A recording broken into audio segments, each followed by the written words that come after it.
After this episode of Invincible, like, I need some comfort. So we're going to have Grogu on this. As a matter of fact, you know what? I need all the comfort.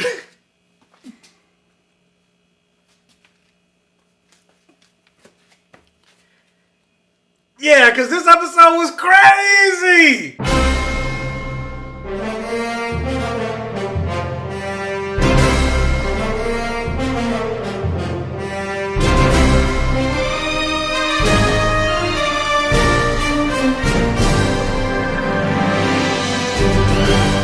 Wow, I can't believe we're here already. 8 weeks. We are at the season finale of one of the best shows on television right now, Invincible. But before we get into all of that, welcome to my safe gaming, guys. Thank you so much for joining me. Thank you so much for stopping by. If you could do me a favor, please hit that like button. Please, please, please. It'll really help with the YouTube algorithm. And if you came by this channel and you are not already and you like what you see in here, please hit that subscribe button and hit that notification bell so you're alerted every single time I post a video, every single time I go live, any single time I make a post on the community tab. Please, please, please, and thank you so much for joining me. As some of you guys already know, I did go live yesterday to talk about this episode of Invincible, and usually what I like to do is have these pre-recorded episodes go out before I go live, but life happened, I got busy, had to run errands, yada yada, and I couldn't get this video out before I went live, so I'm getting it out after I go live. So this video is for those that maybe have missed the live and don't want to sit through the whole hour-and-a-half breakdown that I did with my co-host Ron, or you just love me so much that you wanted to watch both episodes, which I really appreciate. Thank you so much for the engagement. But yes, just like in the live episode for this review, I will be talking full spoilers for episode 8 of Invincible. So if you haven't seen episode 8 of Invincible, first of all, do yourself a favor. If you haven't watched Invincible, go watch Invincible, especially go watch episode 8, watch the season finale, and then come back here and then let me know your comments and thoughts and everything like that in the chat below. So yeah, let's dive in it. The season finale called Where I Really Come From. And really quick, let me just say what the synopsis of this episode is. It says that Mark must prove he's become the hero he's always wanted to be by stopping an unstoppable force. And you already know, based on last week's episode, who and what that unstoppable force is. It is his father, Omni-Man, the most powerful being. His full intentions, his motivations, and his arc is coming to more or less an end for now in this episode. And you finally get revealed that basically he's like the Fire Nation, which works out and is funny because it's J.K. Simmons voicing Omni-Man, but then J.K. Simmons also voiced Tenzin in Avatar: The Last Airbender, so he has a very close connection to the Fire Nation. Well, even less so like the Fire Nation, I would compare them to Saiyans, if you're fans of Dragon Ball Z. They're basically a warrior race, and they're going to other planets, conquering other planets, and taking control of other planets, expanding their empire just because they can, because I guess they were bored, because they achieved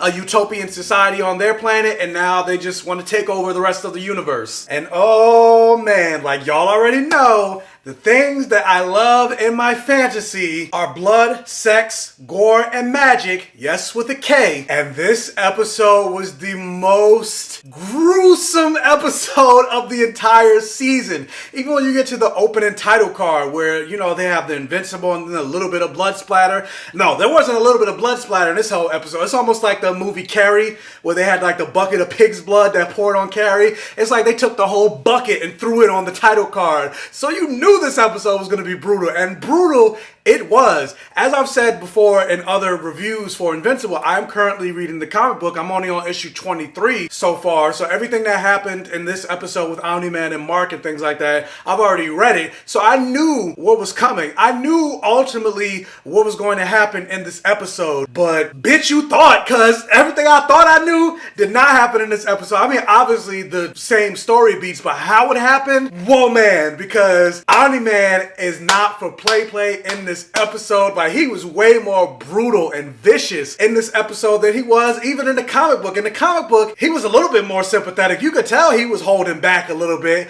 but in this episode, he wasn't holding back at all. He was punching the shit out of Mark, like, to the point, I don't know if you guys are fans of My Hero Academia, but he like created a United States of Smash on Mark's face, to the point that he even created like a mini hurricane when he punched his ass to Chicago. I was like, God damn. And as much as I love Cecil's character and want to see more from him, and I think he's a very smart guy, at the same time, like, Cecil's kind of trash though, because he sent those 2 fighter pilots to their deaths, knowing that there's nothing that those fighter pilots can do. Like, he had a whole satellite shoot some type of super majors laser down on Omni-Man, had a whole city block explode on him, sent a kaiju, sent those dead soldier robot things that D.A. Sinclair had attack Mark in episode, I believe it was 6. None of those affected Omni-Man, and yeah, he sent 2 regular fighter pilots to their deaths. Like, why did he send some drones?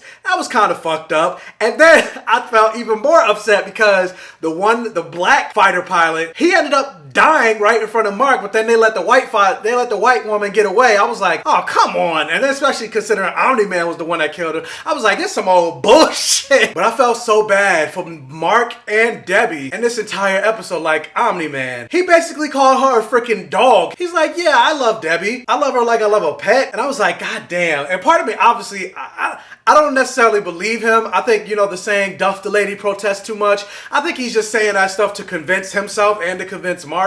Because jumping forward, when you get to the flashback of him at Mark's first baseball game, and then you see this is the moment that kind of humanized him, that made him become more of the parent and the love interest that Debbie had. And, and Debbie even kind of mentioned in a couple episodes ago that she's basically the one that taught him about humanity. She's the one that kind of softened him a little bit. And this is one of the first moments of that. And even jumping in, what was it? I think it was episode 2. He said to Debbie, like, I kind of wish Mark didn't get his powers. And I think the only reason he wishes that is because, but for the fact that Mark got his powers, I don't think he would have did what he did with the Guardians of the Globe, because he's been with the Guardians of the Globe for years. What changed that now he's going on the attack? Mark got his powers. So in some ways I do feel like he got comfortable with humanity. He did make friends. That's why I also think he didn't kill the tailor, even though he knows that the tailor knows, but he still didn't want to kill him. He didn't kill his wife when his wife confronted him, when he could have murdered the shit out of her right then and there. So I do think on some level he does care about them more than just a pet. But regardless of whether he does or not, like, at this point, there's no redeeming Omni-Man. Like, even though he flew away and I don't know where he went, I have no predictions. Even though I'm reading the comic, everything that happens in this show, I'm pretty much caught up on in the comic. Like I said, I'm on issue 23. Anything that hasn't happened in the show yet, I don't know what's happening. Omni-Man is gone. I don't know where he went. All the stuff that they teased at the end with Titan and D.A. Sinclair and all that stuff, I don't know anything about it because I haven't gotten there yet. But I'm just like, they need to go on that old reality show called Divorce Court, because at this point, the marriage is done. He basically, like I said, he basically called her a dog. He said on the grand scheme of things, her life doesn't matter.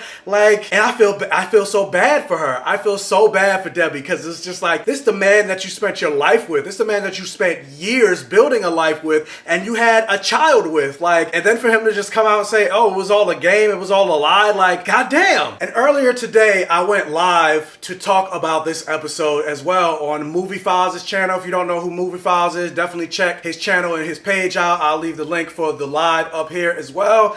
And on that live, that's also why this review is coming out so late. And on that live, I was like, yeah, in this episode, Mark got the cranberry juice beat out of him. Like, there was absolutely nothing that he could do. I mean, hell, like, his name is Invincible, but we've seen it every single episode. He pretty much got his ass beat in every single episode. So what is he gonna do? What chance does he have against the strongest being on the planet? No chance. I was like, why didn't they send Adam Eve after Omni-Man? Because she's the only one I would think that would have somewhat of a chance against him, because she can manipulate molecules. So I don't know, for all we know, almost kind of like Scarlet Witch in the Marvel movies and the Marvel Cinematic Universe, she could probably turn him into a toad, or she could probably turn him into whatever she wants, because I'm assuming, science, Viltrumites are made of some type of molecules. But yeah, this episode was just so brutal. The level of casualties in this episode, again, absolutely nothing like the comic. In the comic, for the most part, the fight between Mark and Omni-Man was virtually isolated. It was just the two of them. But no, this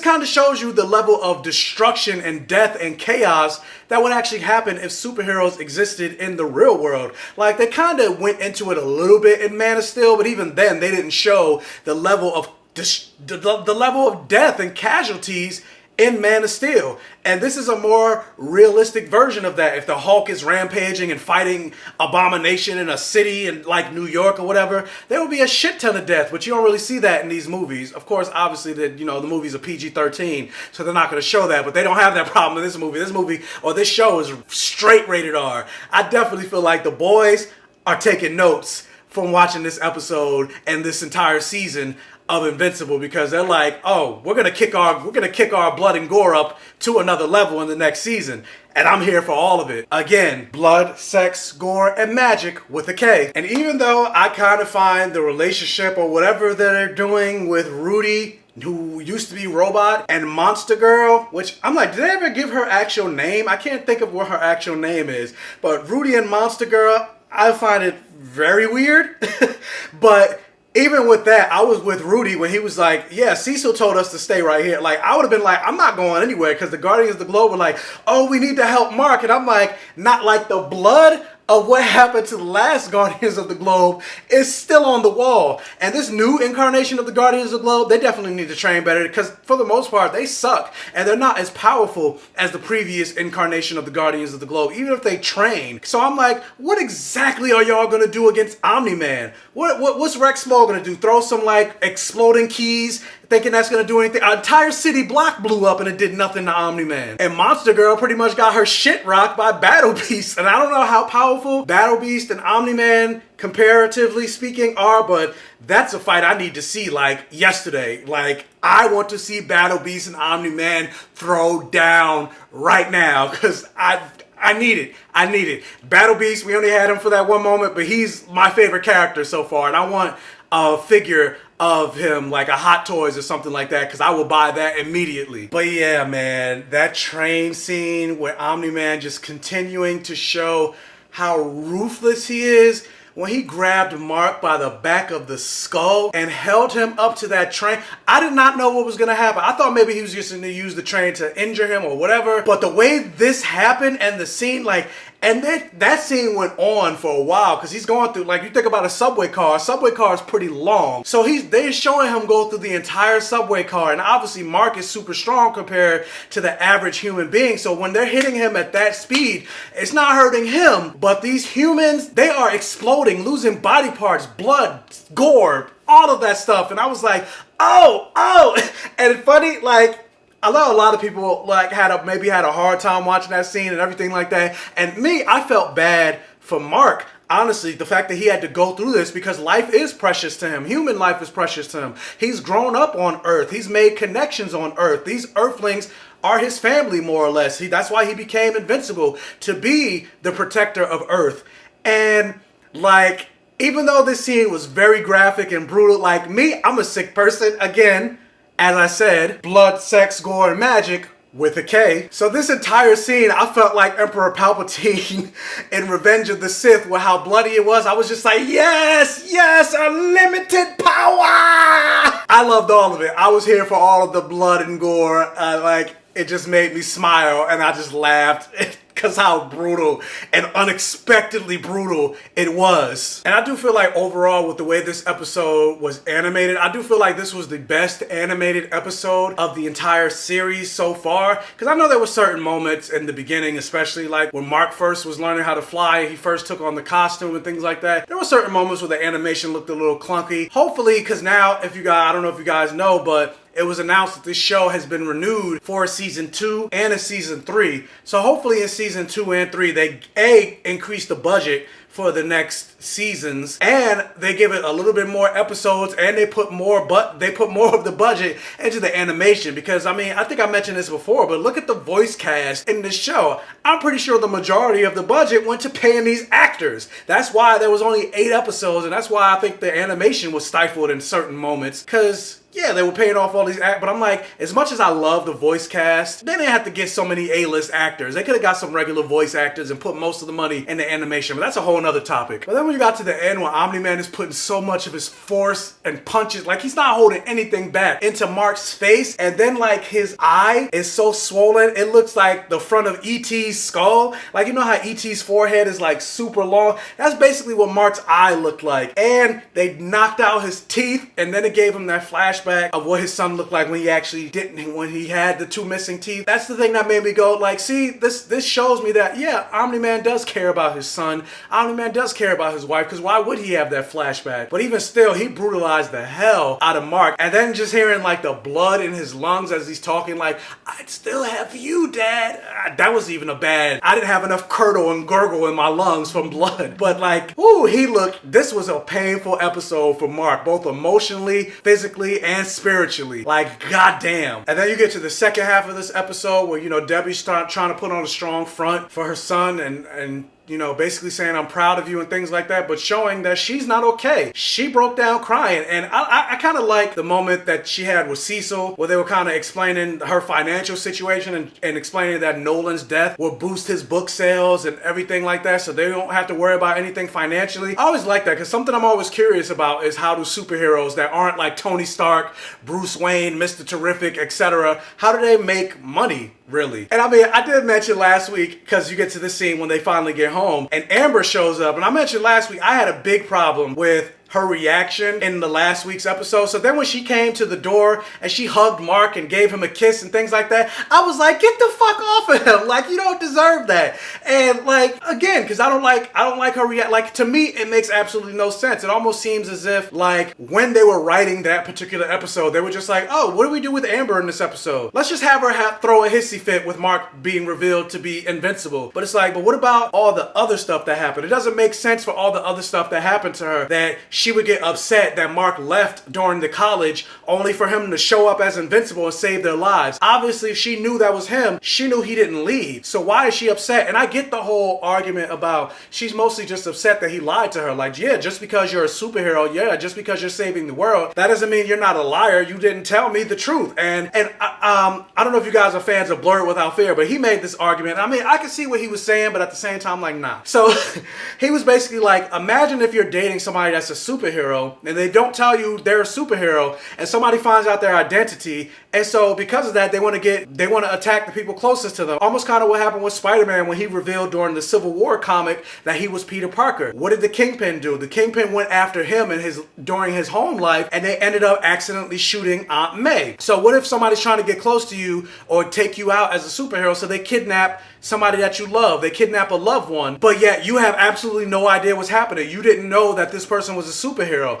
You could have taking precautions to protect yourself, but this whole old world mentality of, oh, if you love someone, don't tell them the truth. I get all of that. I do. Like, yes, he should have told her that he was a superhero. However, my biggest complaint is, I'm like, they just got together. They've been together less than a year, maybe like 3 months. I'm like, they don't even know if the relationship between the two of them is gonna work out. Like, should he have told her this easily or this quickly? He didn't even tell his best friend. And I mean, again, maybe that's a terrible reaction. Like, maybe he should have told her from the beginning. Just like when Adam Eve was like, yeah, I didn't think you would string her along this much. So, I mean, I do get her being upset, but at the same time, I don't understand her being upset. I understand her being upset for him not telling her he's a hero, but then I don't understand her being upset when you get to that moment in the other episode where she was like, you left, you didn't, you left us and you left us to fend for ourselves. But it's like, but you knew he was a hero though. So that part, I'm like, so there's a contradiction there. And then also, like, overall, I'm like, whatever, whether I agree with her reaction or not, I still gotta let it go, because at the end of the day, she's still a teenager. People often forget that, because I do see a lot of hate for Amber for that particular episode. Like I said, I didn't like that, but I'm not hating on her or anything like that, calling her all types of bitches and fuck her and all this other stuff. I'm just like, oh, I didn't like that reaction.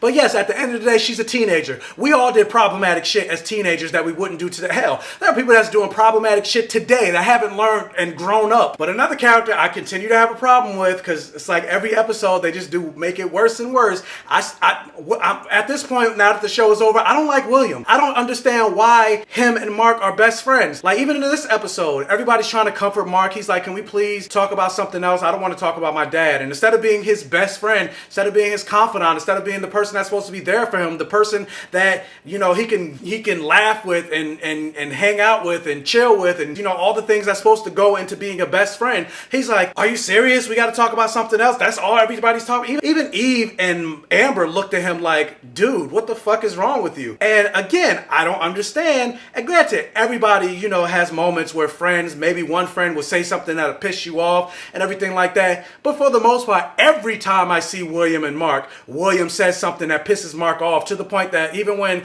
Amber first broke up with him and they were talking to each other in the car, William again said something that pissed Mark off, and he was like, you know what, I can't even talk to you. I'm gonna go talk to Adam Eve. And not once in these 8 episodes did I see a moment where Mark and William were just coming together and chilling as friends, as people that grew up together, as best friends. Like even in the first episode where Mark was just talking about the things that he likes, William was just saying ew, ew, ew to everything. So I'm just like, why are y'all friends? I have no idea why y'all are friends. Like, and it's not to say gay and straight people can't be friends. You guys know Ron, he's on the show every single week. He and I get along because we have a lot of shit in common. A lot of times when we come together and do these lives, we have a lot of the same mindset. But yeah, I don't see the same mindset from William and Mark. But anyway, I can stop ranting about that. I should probably make a TikTok video about that. Also, if you're not following me on TikTok, follow me on TikTok, BlackGayComicGeek. But anyway, this episode ends with a conversation between Invincible and Alan the alien. Seth Rogen has returned, and he basically explains more of the Viltrumites and what's to come. Like, based on his conversation, winter is coming. The Viltrumites are coming. He's like, the Viltrumites leaving their post, that's something that has never happened. That's something that's not expected. And the other Viltrumites are going to hear about this, and they are going to be upset. The Viltrumites do not give up a planet. And they even mentioned with Alvin the alien, why do I want to keep saying Alvin? With Alan the alien's race, when they couldn't take over his planet, they destroyed it. And so knowing that Omni-Man, Nolan left his post, they are coming. And I feel like the Viltrumites are going to be way more brutal than Omni-Man, because at least Omni-Man has the connection to Earth. He has a child and a wife on this planet. The Viltrumites that will more than likely be coming, they have no connection to Earth. So I feel like they're going to be so much more brutal. And I'm like, what are they going to do? What are they going to do? What are they going to do? I don't know. They need to call, like, I don't know who they need to call, but they need to call somebody. I mean, I know Alan did mention that he's getting together a coalition of planets. Well, they need to start training and doing whatever they need to do to be able to take out an entire army of Viltrumites. Because I don't know how many are going to show up. 2, 3, 4, 5, 6, 7, 8, 9, 10. So again, having a Dragon Ball Z reference, like Mark needs to jump into the hyperbolic time chamber and start training and getting more powerful and actually taking on his namesake and becoming invincible, because there's definitely going to be a fight on his hands in the future. And hopefully Alan the alien is there to help, because I feel like Alan, he's definitely not a slouch, because he's fought Omni-Man for years before Mark actually met him. And so he's definitely way more powerful than I think we even know. But yeah, I love in this conversation, you had the foreshadowing of things to come in season 2. You saw more from Titan. You saw D.A. Sinclair, and he's making an entire army of those dead robot machine things. You saw the Guardians of the Globe training and becoming a better team. You saw Battle Beast, so you know Battle Beast is coming back, which I'm so excited about. And one thing that they didn't really tease that I completely forgot about, that I was reminded of when I was on Movie Files, a show earlier today, that whole mummy plot, magic mummy plot thing that they talked, what was it, episode 4? They didn't go back to that, so I'm wondering what that's about. And there's also another character, Angstrom Levy, that they've introduced in the comic Where I Am Now, that they haven't even touched on in the show yet. So I'm pretty sure, or I'm wondering if he's going to play a role in the show going forward. It feels like, based on what I'm reading, it feels like this character has a pretty significant role in the comic. So I'm wondering if there's, I don't know, there wasn't any tease to his character. But overall, I freaking love this show. I'm loving this season. The season finale was incredibly satisfying, more satisfying than anything I've seen on television this year, which includes WandaVision and Falcon and Winter Soldier, in terms of an entire season and the season finale. Like, I was completely satisfied with this show. Like, I love this show. I cannot wait for season 2. Like, give me season 2 next week. Like, I'm ready for it now. I don't want to wait, because, you know, I have a feeling, you know, because they got to animate it and all that stuff. Hopefully it doesn't take 2, 3, 4 years for there to be a season 2.